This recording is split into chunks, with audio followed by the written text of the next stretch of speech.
Hi. Hi, everyone. Welcome. Thank you for joining in again.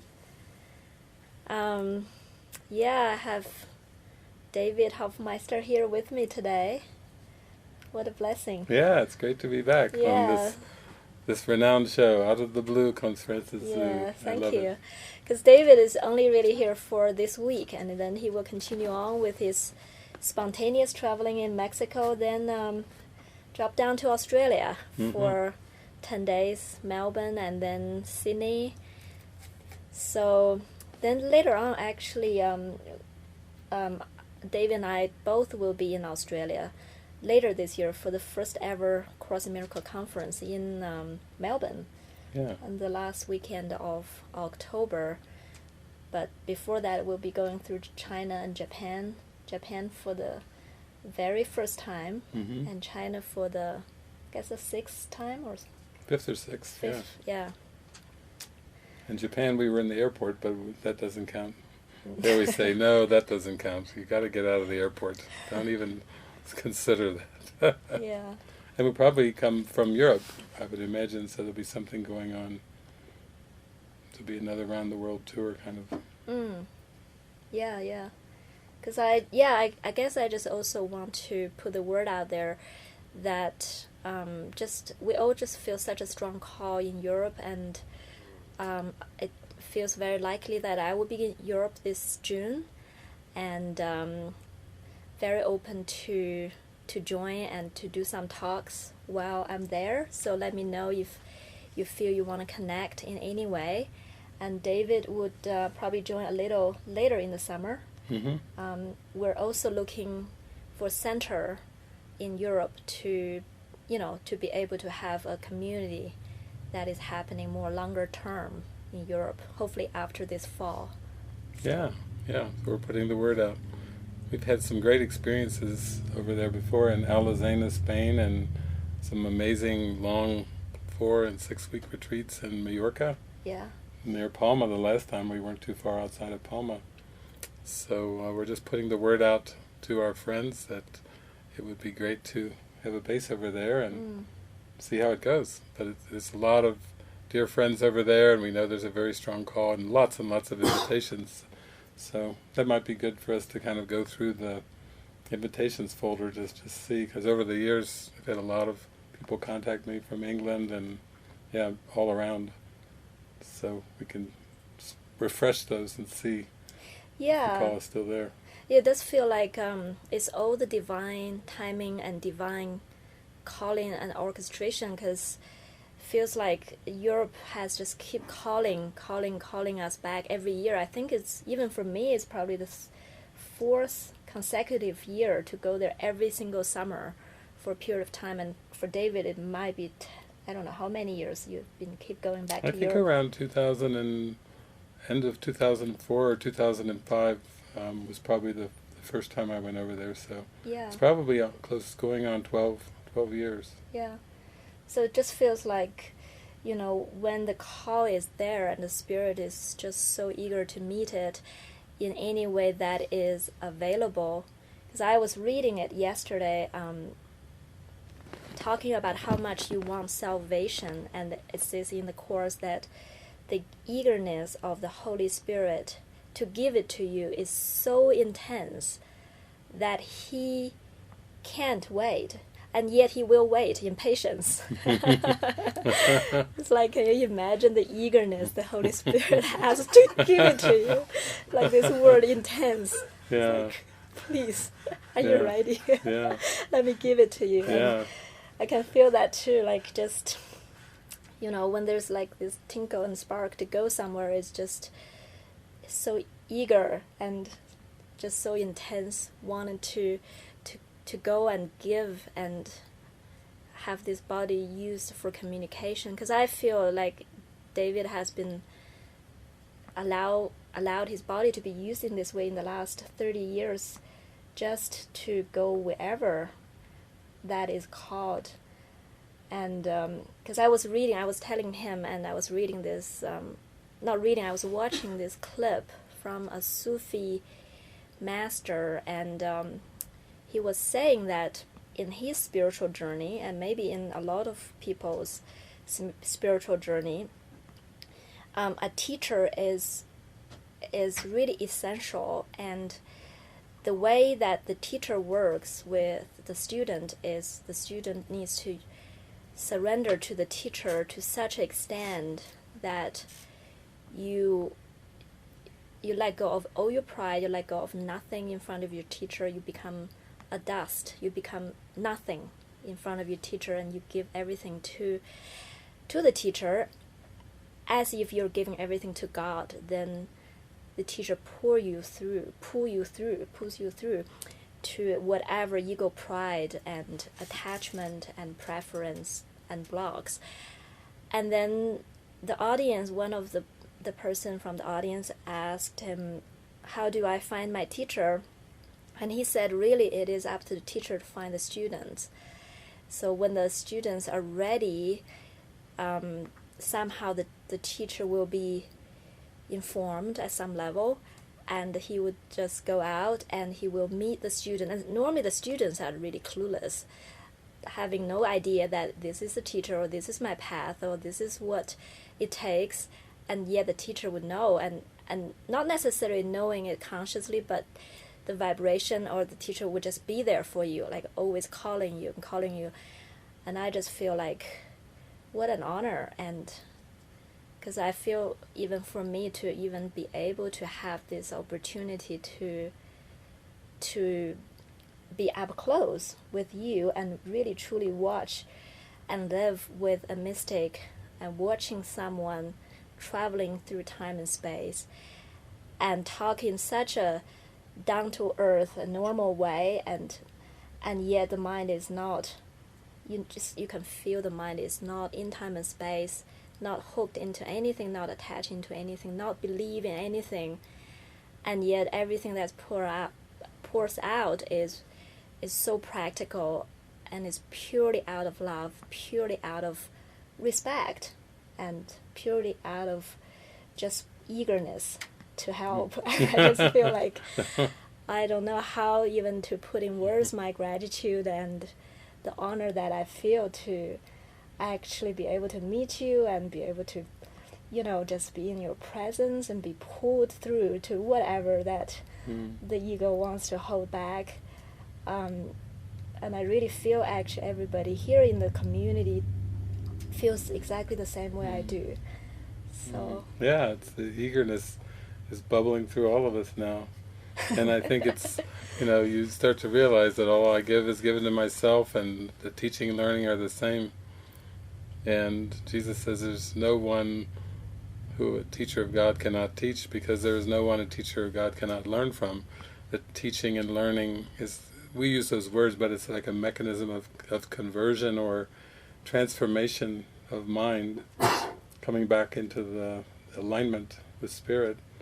And then whatever a brother gains, whatever a sister gains, is a gain for yourself. So it's like people talk about win-win-win. It's just gain, gain, gain. Everybody's being lifted together, and no one is lifted apart, and there is no lifting if it's not everyone lifted. So the miracle is a sign of perfect equality, which is just a reflection of perfect oneness. And so there has been that eagerness. I think at first, it was a little strange to be going out on the road and meeting new people, and that was maybe the students were showing up when I began traveling, and I didn't know there was a lot more. There was just droves and droves of encounters I would have, but it still feels that same glee, to hit the road and go out and shine and share and have invitations, and yeah, it just seems like it just goes on. And it is a state of mind, so it's not like there's not a sense of needing to travel, or at first, when it first began, I did feel like impelled to travel, but there's never been like a sense of need with it. It's just been like eagerness and glee, and so it's fun. And now it feels like we've gone around the world and done these things many times, and it's just very spontaneous. It's just where there's a strong invitation, and We're just sounding the trumpet, just saying Jesus is calling us all out of the world, out of the thinking of the world. It's not really calling a body necessarily to be anywhere or whatever, but it's to be called completely out of those thoughts that are concerned for the future or having any kind of regret about the past. That way of thinking is just not our inheritance at all. Yeah, even talking about a center or a community, that isn't really even the goal, because if we ask ourselves why do anything, there isn't really any goal in form to say this is our goal, because whenever we have a goal, actually it is inevitable that we started to defend this goal, and we started to defend against all the other possibilities that we're not aware of, because there's like this desire to almost feel, I know this is the best outcome, and I know this is what I want, this I know mind kick in, then the defense kick in, and it doesn't really matter even whether the goal is achieved. The energy is just not open. There's no openness anymore to the spirit, and spirit cannot enter. So really, for us, it just feel this desire to be guided and to, yield to, I guess, the will of God and the present guidance. We talked about this morning, there is no way we can have a long-term plan because it's always the present guidance that take priority to even, I want this, I feel called to do this, I feel attracted to maybe doing this, but we can express when this kind of thoughts come out, but eventually what we're called to do, and I feel that is truly the only way to go toward God, is to yield to every single calling or guidance in the present moment, and that is at the same time a relinquish against whatever the ego is telling us what we want and who we are. And it's like again and again and again, and then to actually experience that is our joy. And really there is no separate will. It's not even thy will be done, it's thy will and my will are one. And thank God for letting me taste that. Yeah, that's where the contentment is. It's almost like there's a formula in this world. It's like almost an unspoken formula of like want or desire, and then strive, and then get, and then possess, and then want some more, and the cycle just goes round and round. And actually that cycle doesn't take your mind anywhere. It just like it binds the mind into sleep. That cycle, it's almost unspoken. It's just not talked about. People will say in their common dialogue all the time, "What do you want?" and "What are you going to do to get it?" and work at it or strive at it. We're taught to work hard and strive at it and to get it and to possess it, and then it's still, there's an emptiness. Jesus says even what you get, the ego will pull from your grasp, from your hands. And basically he's talking in the attainment of the real world that there is an alternative, that the Holy Spirit will provide everything that you need for as long as you need it, but the Holy Spirit would not have you linger in time. So it's almost the reverse of all of that cycle, is more that you come to this place of stillness and contentment, and you leave the wanting, any wanting. It's okay to have wants still come up and everything, but you leave that to the Holy Spirit. And in that sense, you say, Holy Spirit, you provide the symbols, the images, the means, whatever needs to come into awareness, because from you they will come safely. They won't come with any agendas, with any attachments, or any kind of grab or need or clutching. They'll come very lightly. And under the Holy Spirit's teaching, you will travel light and journey lightly. That sounds good. Ultimately, he does tell us that the Son of God is no traveler in time and space, so even traveling is just a metaphor. But within that metaphor, travel lightly and journey lightly is travel lightly within, inside, deeper within, towards the light. And that's very, very comforting. It's very, very comforting.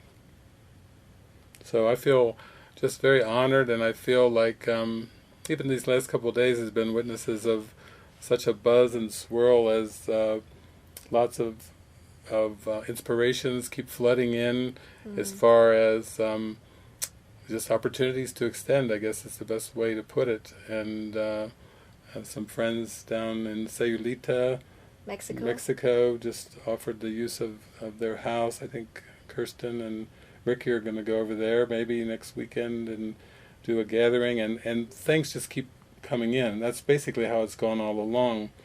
A spontaneous invitation, come here, come there. It's been mostly in living rooms and basements and backyards, and very simple symbols of backdrops of joining to come together and rejoice together, with no concern of numbers, how many people, or the things that the world sees as so important. Those things are just a backdrop, and I remember we were in Mallorca. I see Bridget there, and Bridget was drawn out to the garden, so she went out and just was in a mystical experience out there among the trees and among the flowers and plants. And meanwhile, for others, they were inside, and there was lots of healing going on, lots of mirroring that was going on, and that continues as well. But we're all drawn deeper toward the love and toward the light, and for that we can be grateful.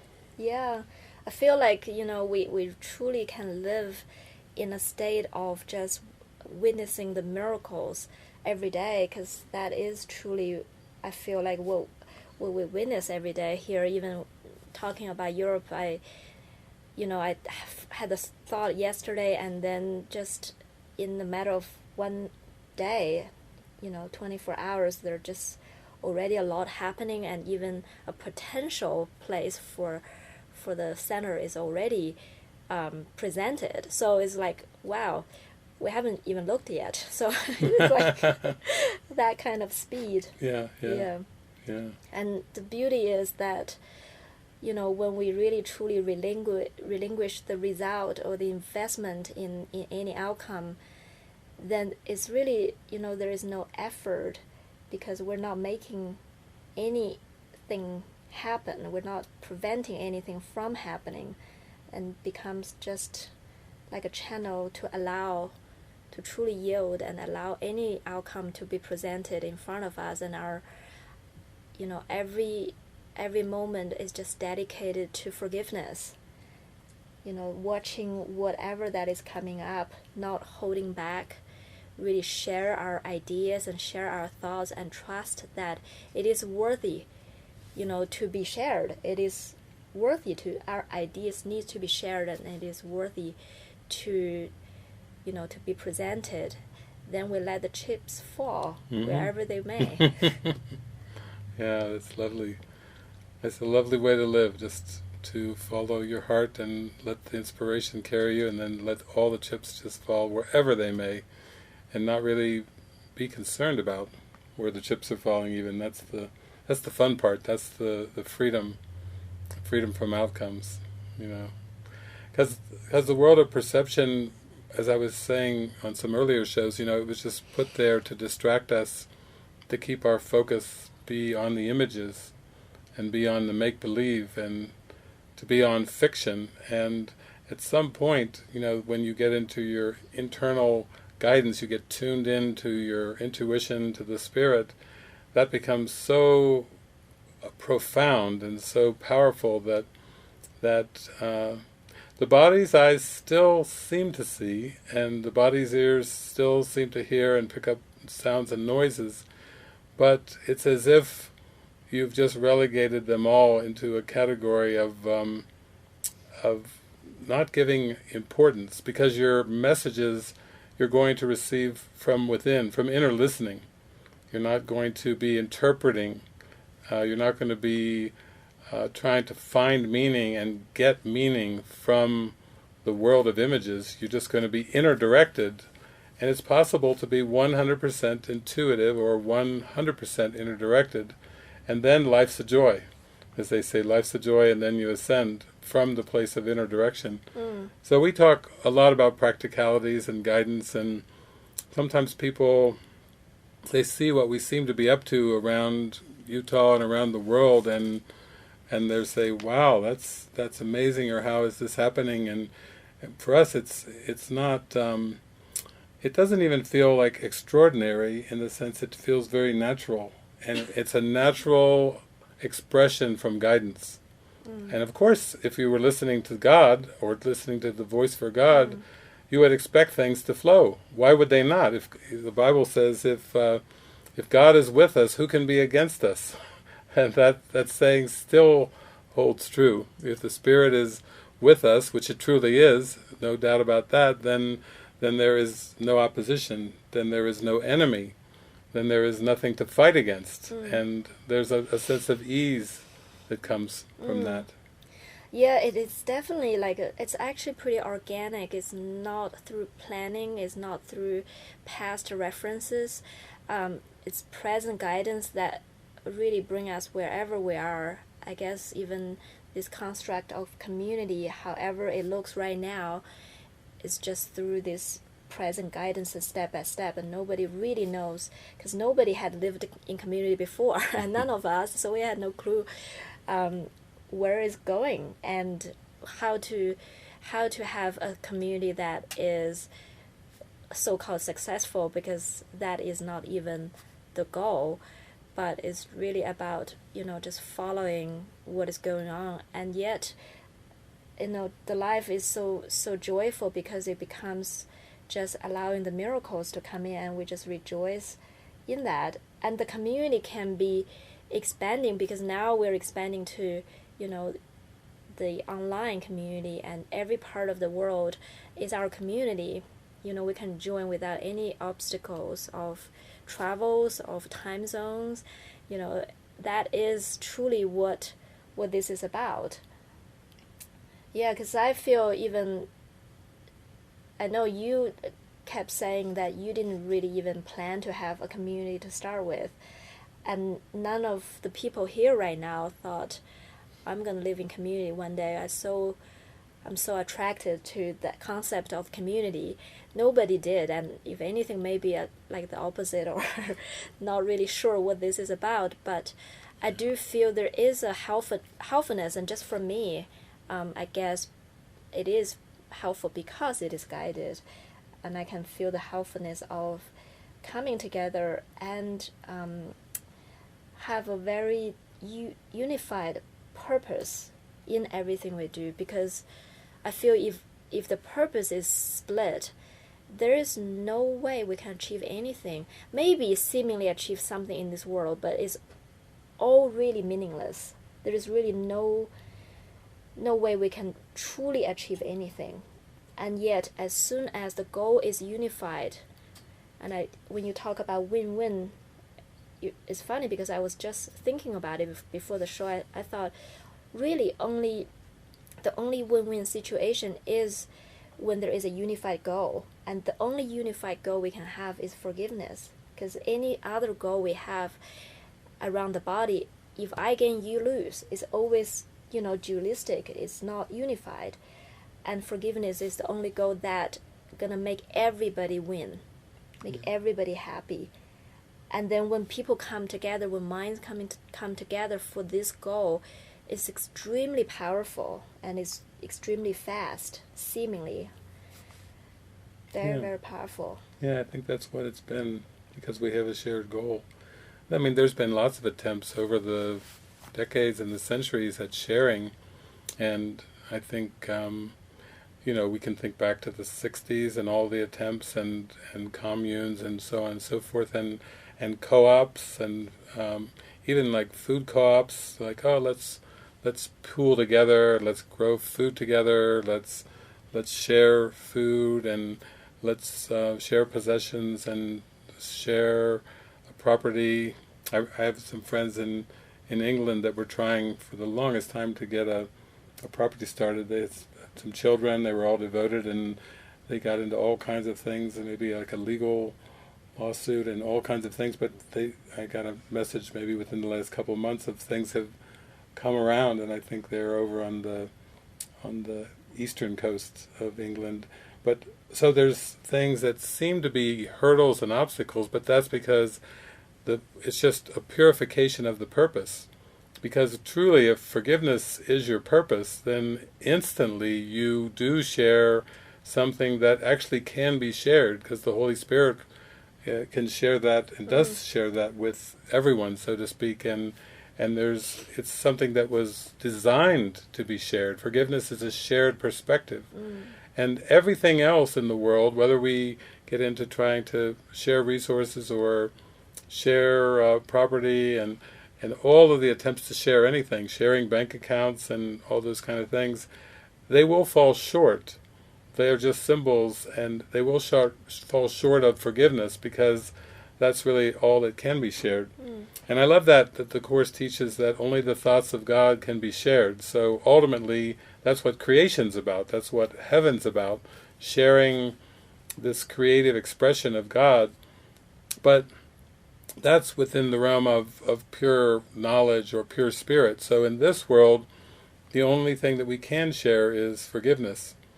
And it's just like smiling and just seeing the false as false, and that's where there's nothing to get huff about, there's nothing to be concerned about, and things become light and laughable through that forgiven perspective. So I would say that's the thing to consider. What is it for whenever you're considering any kind of venture in the world? It's not so important what the action is or the behavior, but it's the motive, it's the purpose underneath, what is inspiring the action. And we're all starting to get really tuned in to find what that inspiration is, find what that purpose is, and then realize the peace that comes from that. And that's a little bit like St. Augustine, love and do what you will. Many centuries ago, St. Augustine said that, and I think, it's echoed today. We're still echoing the same very simple statement of St. Augustine. Love and do what you will. Be in that alignment with your source, and then everything will flow from that alignment. And you don't even have to be concerned or worried about what that is or how that's going to happen. Yeah, I know, because I just have this movie in mind as we were talking, this movie, a Swedish movie called Force Majeure, and it is about the family went to the Alps and encountered an avalanche, and when the avalanche hits, the husband just, the first reaction was to run away and protect himself and leave the children and the wife behind, and the wife stayed to protect the children. In the end, nobody really got hurt, but the conflict out of that event that came up between the husband and the wife, and the whole movie is about how they were trying to face that emotion.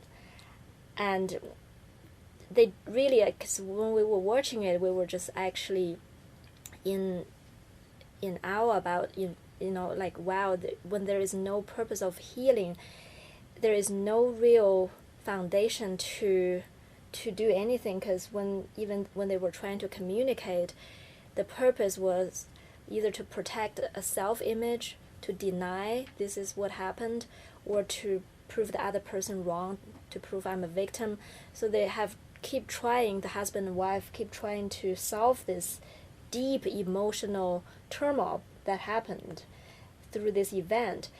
And there was absolutely no way that they could achieve peace in this event. So I was just even saying, in any relationships, it's pretty easy to observe when the goal is not forgiveness that comes up. Then you really started to feel there is really very difficult to go anywhere in the relationship. And yet, if the goal in any relationship is purely forgiveness and it's a joined purpose, it's going to be very, very joyful. because you're not in defense, you're not in avoidance or in fear of anything that can come up, because your goal is to expose it together and look at a way to have the Spirit enter and forgive together. Mm-hmm. Yeah. Yeah, I think it's very much that we are asked to pray and open up and listen and follow, and then we will open our hearts and we will grow, so to speak, or expand our consciousness. And even when there seems to be mistakes, it's not like they're lasting mistakes. It's not like those mistakes have an eternal consequence. Those are just turned into opportunities and little barometers, like, that doesn't feel good. And then we go back inside to what was my purpose, or what was my motive.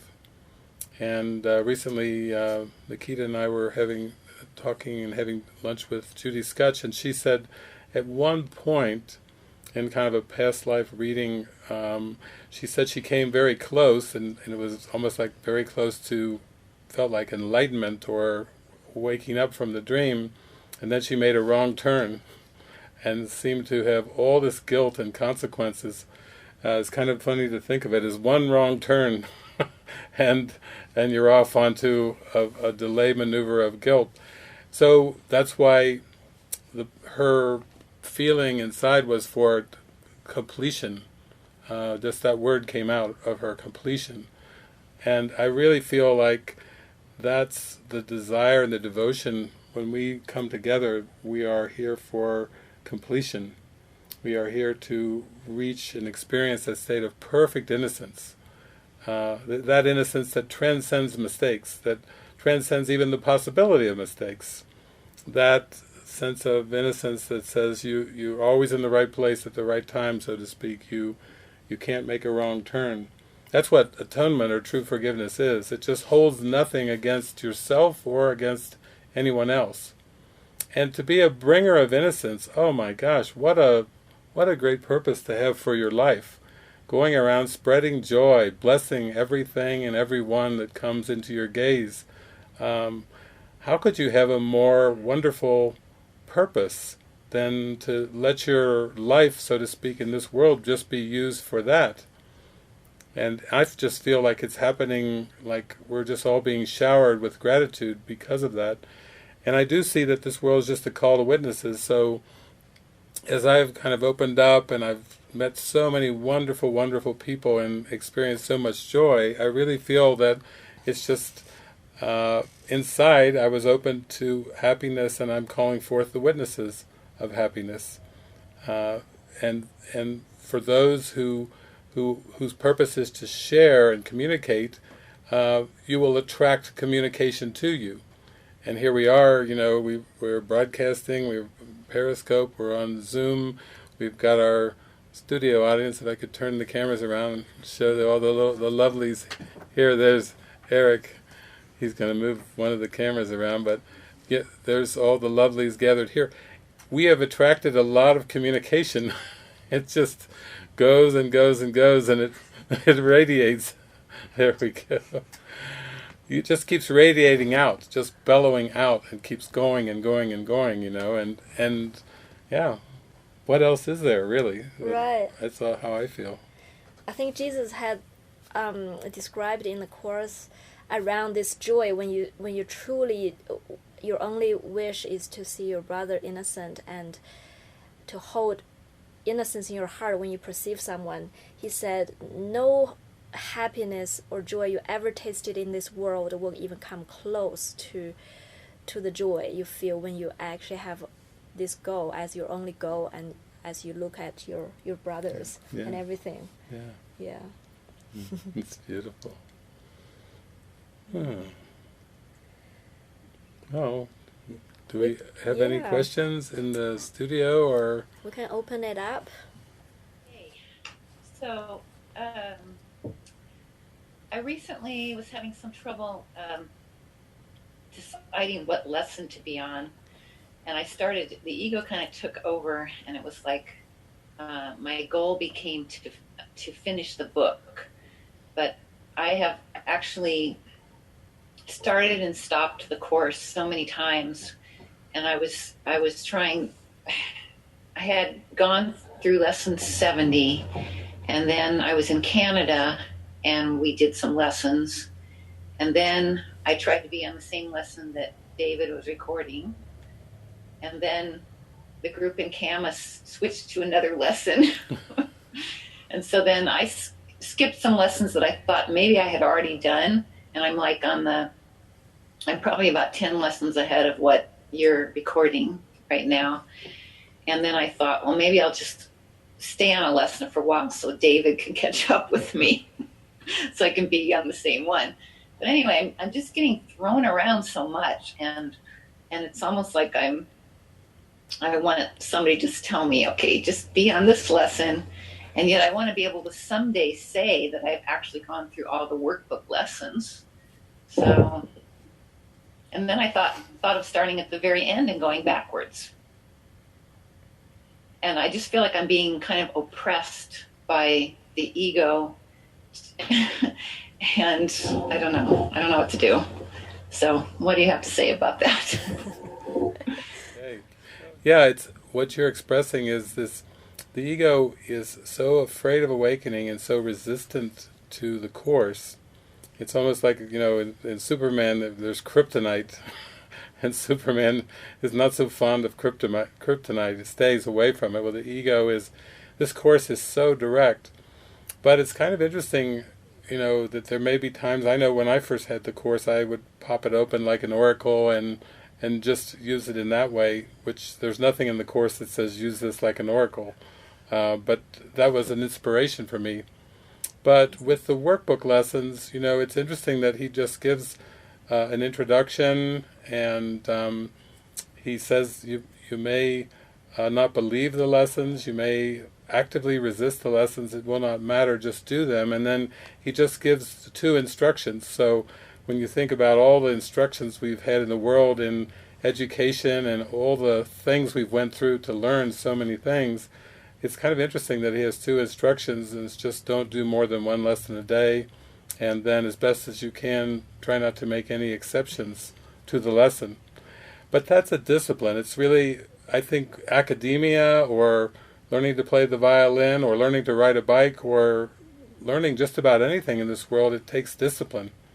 And we've subjected ourselves to that discipline in some areas, and then sometimes we say, wow, this is a direct shot to forgiveness and self-realization, and then we just observe, look at the resistance to that discipline. It's almost like we're more willing to learn other things than we are to forgive our mistakes. So I think it's just good to watch the mind and watch all that, and then I think probably, though, if the Course is genuinely your path, there probably will come a point where you just kind of settle in. And even for me, this year, within the past year, when I started recording a section of the text and then a lesson, I did get some comments like, what are you doing? By golly, 25 years you've been traveling and sharing this stuff, and what are you doing reading from the Course again? But to me, it's all involuntary. So it felt very natural. But it did feel like there was definitely some kind of a commitment underneath it, like to continue. Even when I was in locations, on my travels, my spontaneous travels, where I didn't have any internet access, I didn't have any cell phone access, I didn't feel an urgency to try to find a way to do it. It was just like, well, when I do have access again, I'll continue right on. And that was just to be patient and say, I'll just wait until I have the access, and I'll continue on with the next one and just keep going. So I think you're headed in that direction, and you shouldn't be too hard on yourself as you watch it. It's almost like the elevator scene in the movie Revolver, when he's in the elevator and the ego is kicking and screaming and pounding the sides of the elevator, and it's a wild child. It's like a bastard child. It doesn't have a parent. It wasn't created, so it doesn't even have a parent. It's that wild. and it's very impetuous and it's very rebellious, and you're coming to the point now where you can start to watch it. And as I was saying the other day, thank you for sharing. Thank you for pounding. You know, start to have a lightness with watching it, and not taking it on so heavily, as if it's you, because that's the greatest deception of the ego, is convincing the mind that it is you, and it's not. It never was and never will be. So the time will come, I think, where you'll just find yourself flowing from one to the next and go, oh, how lovely. Okay, thank you.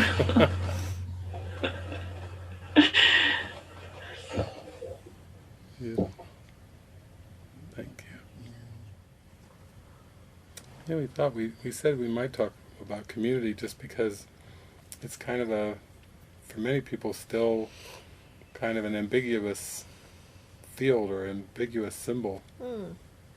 Yeah, I guess I started to read a lot of, or maybe just come to my awareness that seems like a community of different focus started to spring up everywhere these days in different parts of the world. People actually found out that living together is just really, in different ways, very, very helpful. And I know that there is this even a community in San Francisco where there's a huge house with 40 rooms, and people, entrepreneurs, millionaires, IT artists, they all choose to live together to share the resource, and not just the resource as in the same kitchen and the same meal, same grocery shopping or something, but also each other's skills. Because when they come together, there is just a lot of collaboration that spring out from,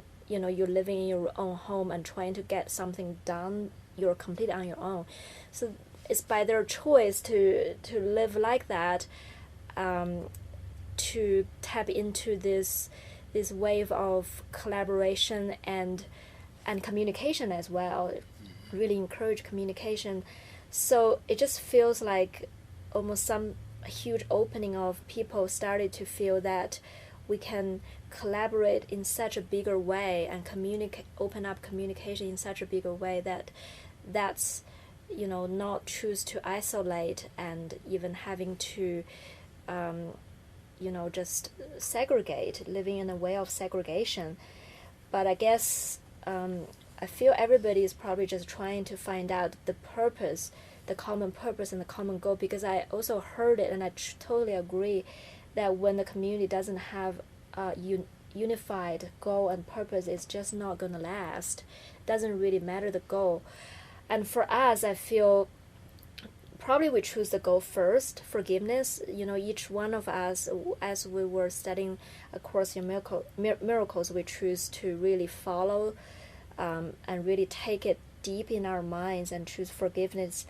And of course, the form started just to unfold in this way without our control. Really, nobody is in control of any of it. And for certain people, it does not unfold in this way. But for us, in my own experience, it did unfold, and it still is unfolding in this way. So I just feel, it's not really something that we did or we are planning, continuing to plan to do. Is really something that is just unfolded on its own as we choose this purpose, this focus, and this collaboration. And I just feel very, very helpful. Of course, forgiveness, it is a word, it's a concept, it's a practice, but it looks in so many ways. It's so practical when new people coming here. I know this morning in our center, Lisa brought up this handbook, because as the community started to grow, something come together as a kind of compilation of some principles or teachings and practical guidelines of no people pleasing, no private thoughts, what they are and how to practice them. She just brought it up this morning to say, let's begin again. Like, let's remind our mind the focus and the purpose of us coming together. And it really looks very differently. You know, it could look like someone is yielding his preference in food or in what he thinks is the best for himself, by yielding to a bigger purpose or a guidance in the moment. So it may look that way, and it may look like chop wood, carry water for some other people. It may look like communication like this. It may look like a relationship that comes together. Someone started to express love in a relationship context. It really doesn't really matter what form it is. It is the purpose that's in mind that really truly matters and can carry us through whatever we're doing. So.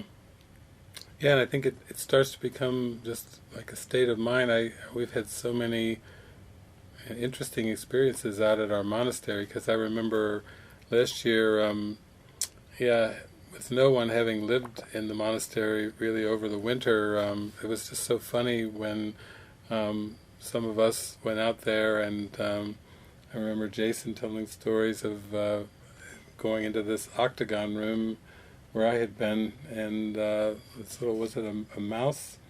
Like a mouse or a chipmunk, turning the light on, and this mouse just staring at Jason and like looking at him like, what are you doing here? Almost like, I live here. Well, I live here. I'm turning the light on. Are you going to run? No. Are you running?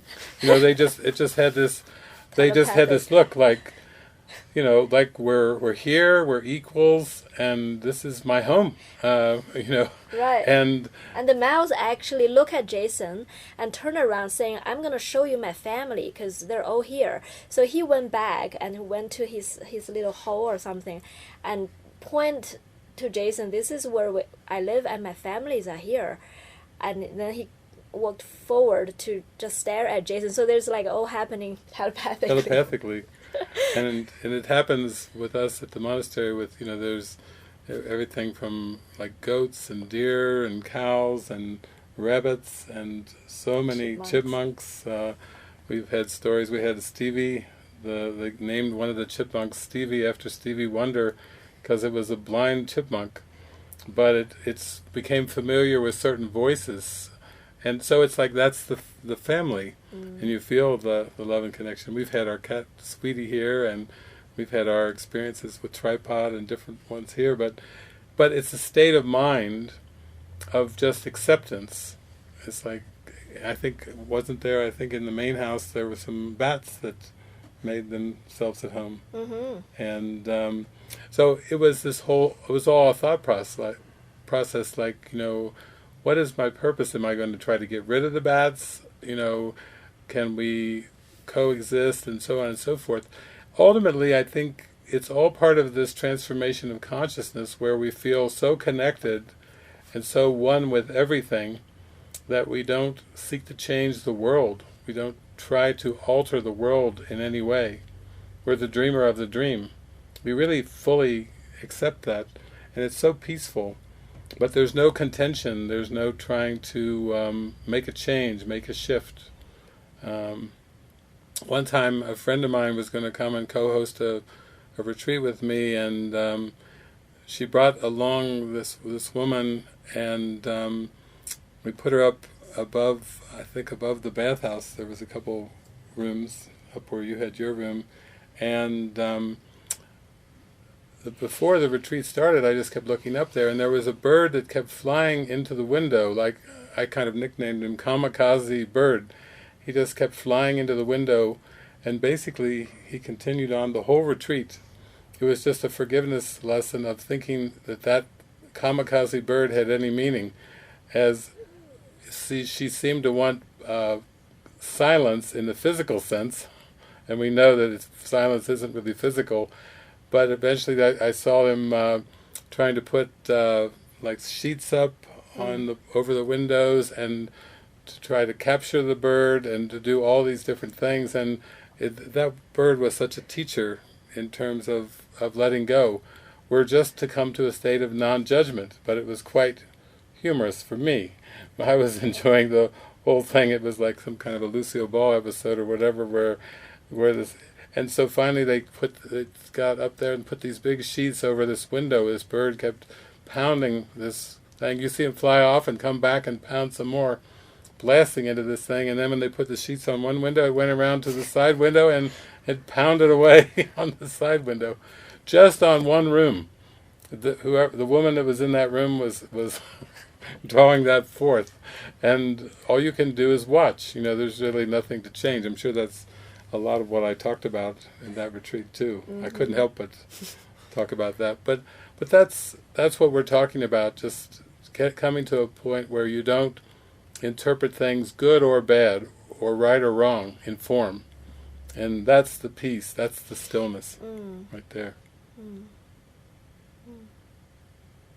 Eventually, community, I think, it just keeps expanding in your mind so that it just embraces the whole world. You have a community of perception. So that's what the real world of the happy dream is. It's a community without boundaries. It doesn't have a beginning. It doesn't have an end.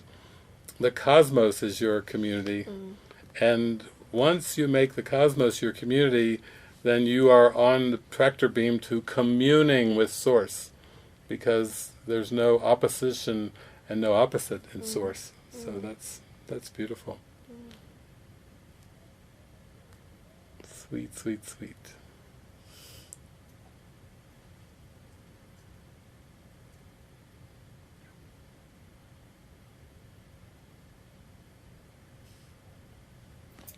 Bridget.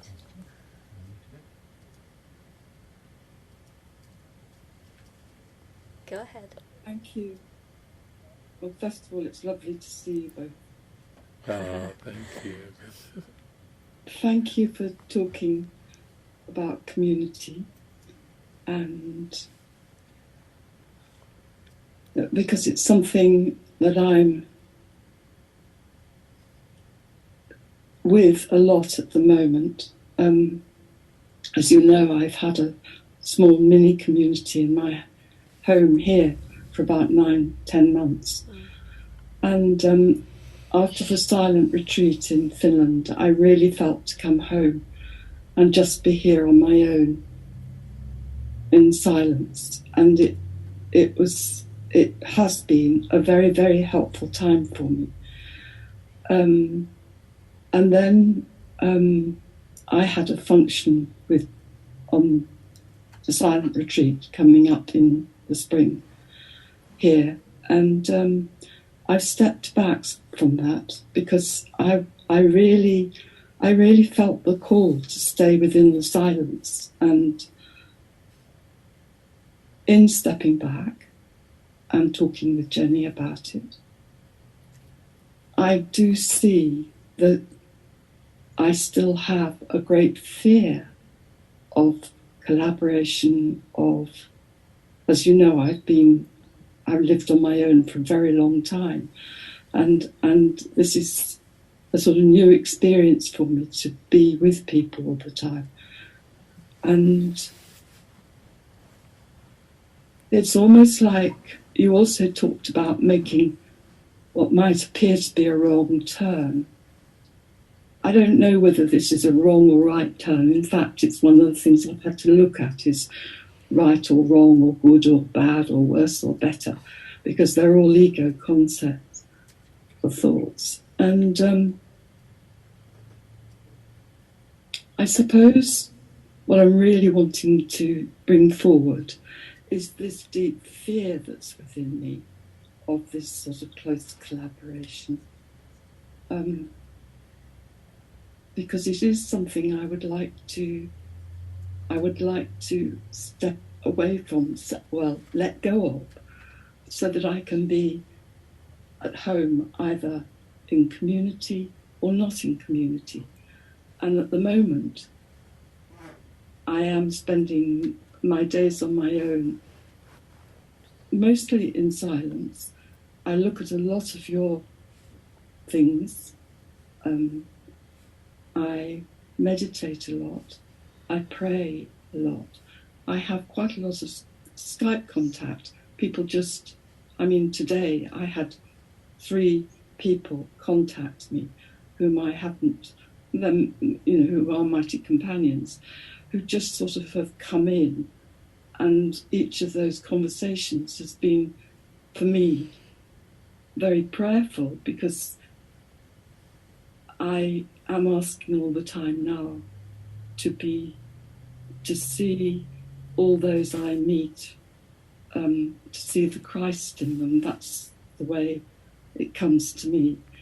And I do have very beautiful joinings in that.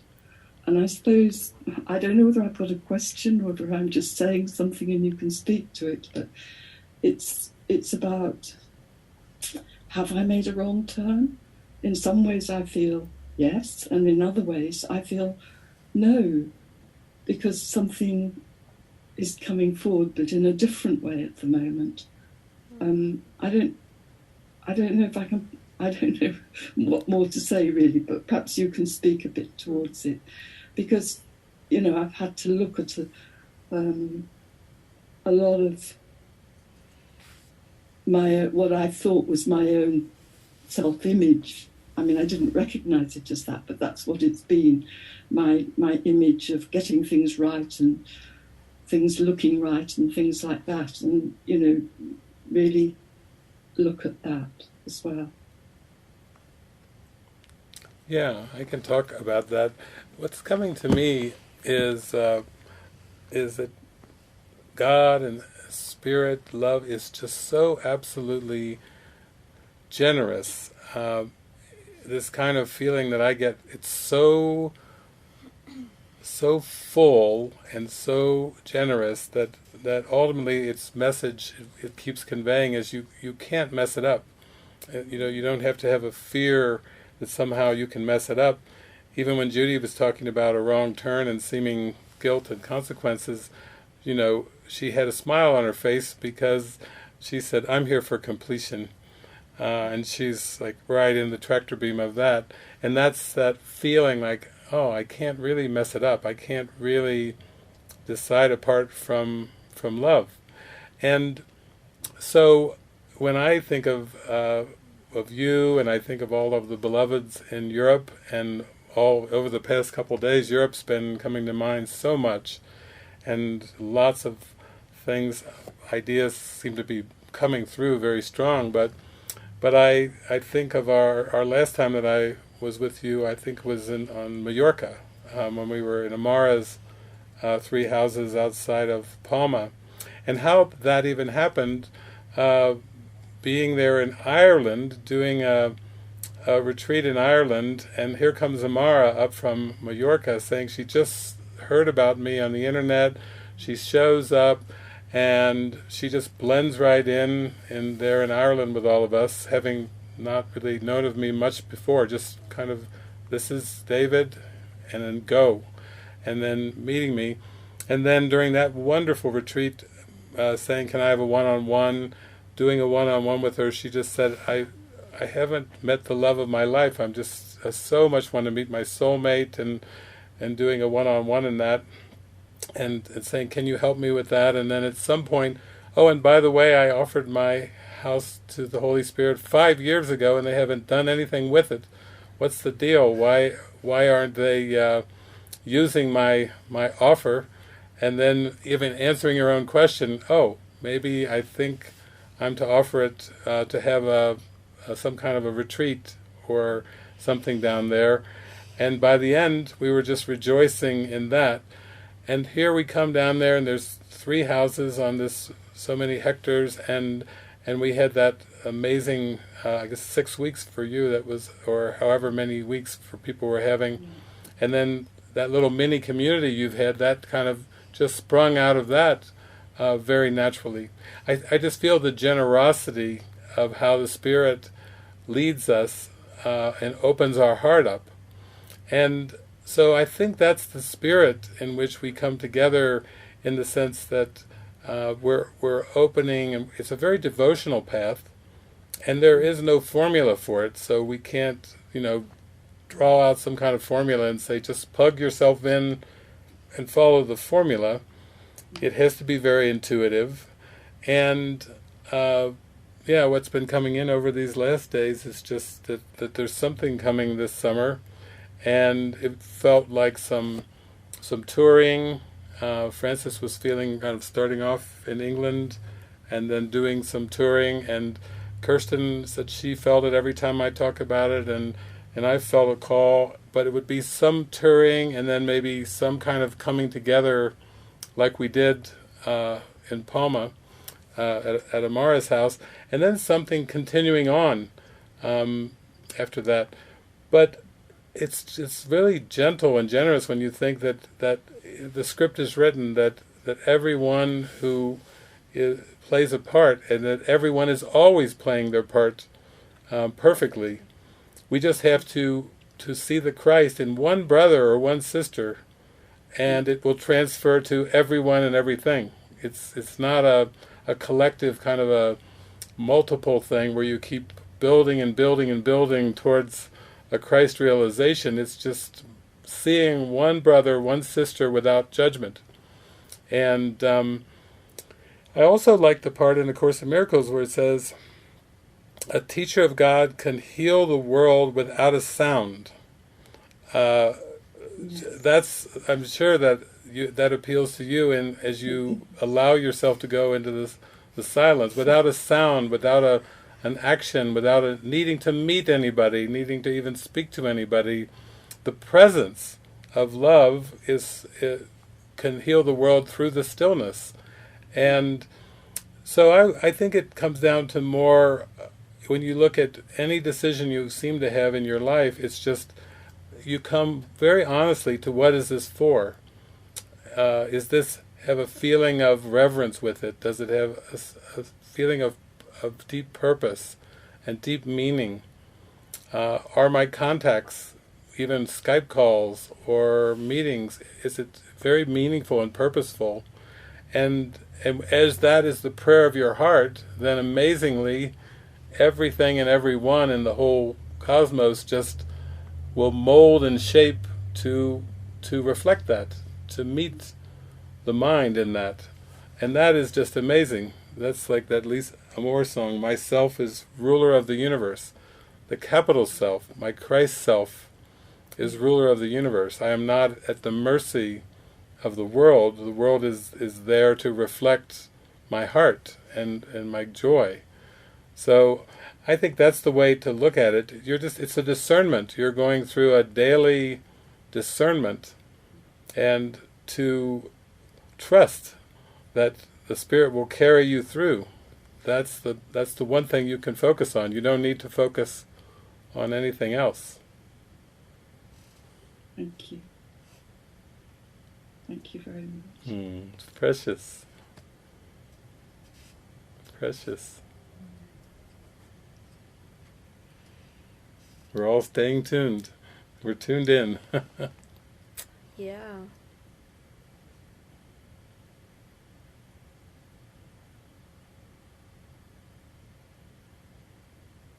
Yeah, I think it just we also want to trust the purity of our heart and our desire, because we know that we want to be happy, we want to follow the Spirit, and we want forgiveness. And as long as we know that, and we just allow the Spirit to show us, like show me, convince me, and make it obvious so that I don't miss it. But sometimes, I just feel like I always also have to come back to say, my desire is very, very pure, is really, truly, and I'm not really in the position to judge the form. There is no judgment of the form. It's always like, how do I feel? How do I feel? And Spirit, please show me the way. Show me the way in form, but it is not my concern. Hold the desire in heart, yeah.